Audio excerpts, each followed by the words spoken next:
Kenya's National Cooking Transition Strategy estimates that approximately $430 million is required to achieve universal access to clean cooking at the household level. We are also unveiling a Burn Manufacturing electric cook stove, a flagship example of how innovation, manufacturing, and clean energy can come together to deliver affordable electric cooking solutions at scale.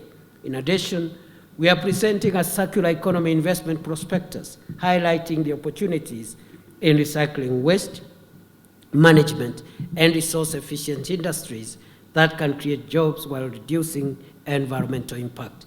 These demonstrate that Africa's green industrial transition is not theoretical, it is practical, investable, and is already underway. Excellencies, ladies and gentlemen, the transition to green global economy is inevitable. The only question before us is where the industries of the future will be built. As a country, Kenya is ready to work with partners across Africa and around the world to unlock this extraordinary potential and opportunity. Together, let us transform Africa into a globally competitive hub for sustainable manufacturing and green innovation. Let us ensure that the next chapter of global industrialization is written in Africa and powered by Africa's green energy. As government of Kenya, I need also to highlight we have put in a bit of seed money to encourage private sector investments across these priority sectors through the Kenya Jobs for Economic Transformation project, KJET project, where we are investing $40 million, the equivalent of 5 billion shillings, to de-risk private sector investments in these areas and to crowd in more investment from private sector to promote clean industrialization while creating jobs and empowering the people of Kenya. This forum comes at a defining moment for Africa and for the global economy when we are witnessing great disruptions and reorganization of supply chains around the world. Climate commitments are reshaping industry. Investors are looking for destinations that combine sustainability, competitiveness, and long-term growth. And in this emerging global order, we see this as Africa's moment. Africa today stands at the intersection of climate action and economic transformation. And in this juncture, this continent of Africa possesses 4 extraordinary natural advantages. Number 1, vast renewable energy potential with abundant solar, wind, hydro, and geothermal resources capable of powering large-scale clean industrial development. Number 2, abundant critical minerals essential for the global energy transition, including cobalt, lithium, manganese, platinum, and rare earth elements required for batteries, electric vehicles, and renewable technologies. Number 3, Africa is expanding its regional market and integrating it, driven by the African Continental Free Trade Area, which is creating a single market of 1.4 billion people and a GDP combined of around $3 trillion. And lastly, Africa has the world's youngest and fastest growing workforce, providing the talent, innovation, and labor force required to power the industries of the future.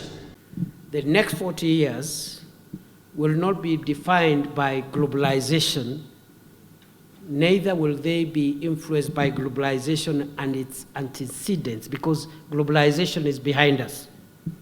They will be defined by other drivers. And those 3 drivers into the future are: 1, the people. Everything we do, the investments we make, the policy decisions we make must be centered around the people and transforming their lives, empowering them, and the people in their diversity and in their inclusivity, including women, the youth, and everybody else in between. Besides the people, the other driver of a new future is going to be technology. And therefore, the energy transition, for example, is part of that technological shift.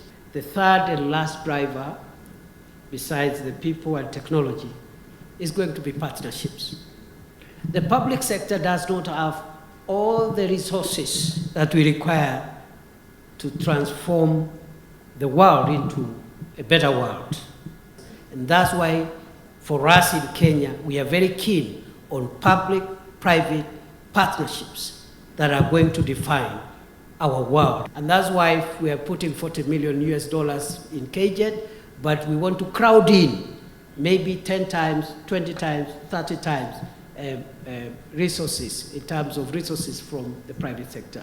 So in a nutshell, 1 generation from now, Africa,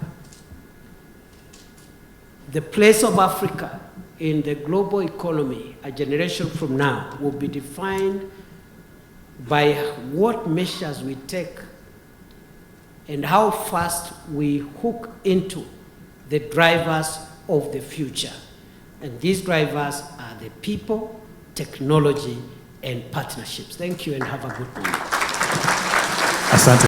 We can accelerate the shift towards a resilient, resource-efficient economy that benefits communities, preserves our planet, and drives economic growth for the future. Today's AGII forum is not just about the launch of the prospectus document. It is about affirming a new economic narrative for Kenya, one where waste is no longer an environmental liability, but a catalyst for green growth, industrial innovation, and the creation of decent jobs for the youth and women. Similarly, scaling up clean energy innovations can drive industrial growth while safeguarding human health and the environment. And I want to ride on what was announced by His Excellency the President on the 25th. The $2.9 billion worth of deals, $150 million of that was actually green deals. But we want to accelerate that journey, and that is why at the Ministry of Investments, Trade and Industry, through the Kenya Investment Authority, we have launched a green aspect of our investment deal room to accelerate conversations around how to really fast-track investment projects that are green in nature.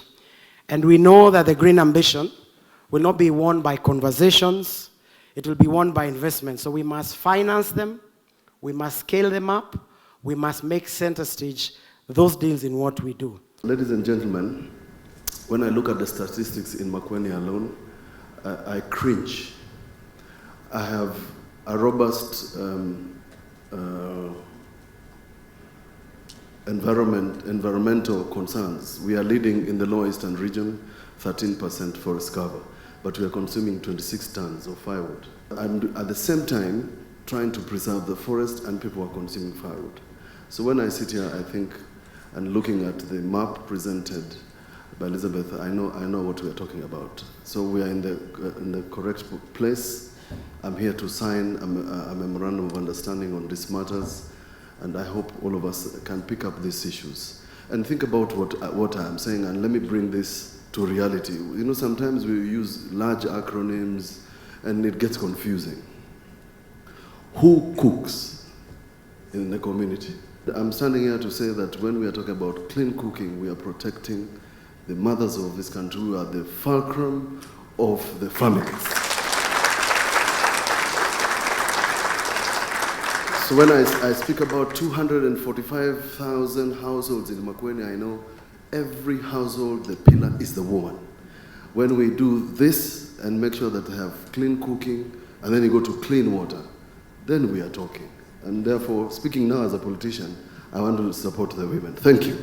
Countries are rethinking supply chains.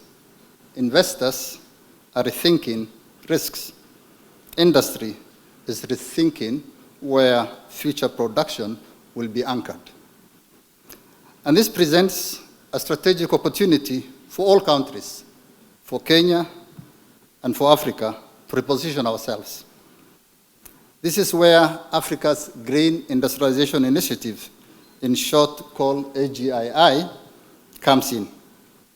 In 2023, His Excellency President Ruto, together with other African leaders, launched the Africa Green Industrialization Initiatives, a bold vision to drive investment in green sectors. Launched at a global climate summit, COP28 in Dubai, the initiative reflects a deeper reality that as climate risks intensify, resilience and efficiency are becoming economic priorities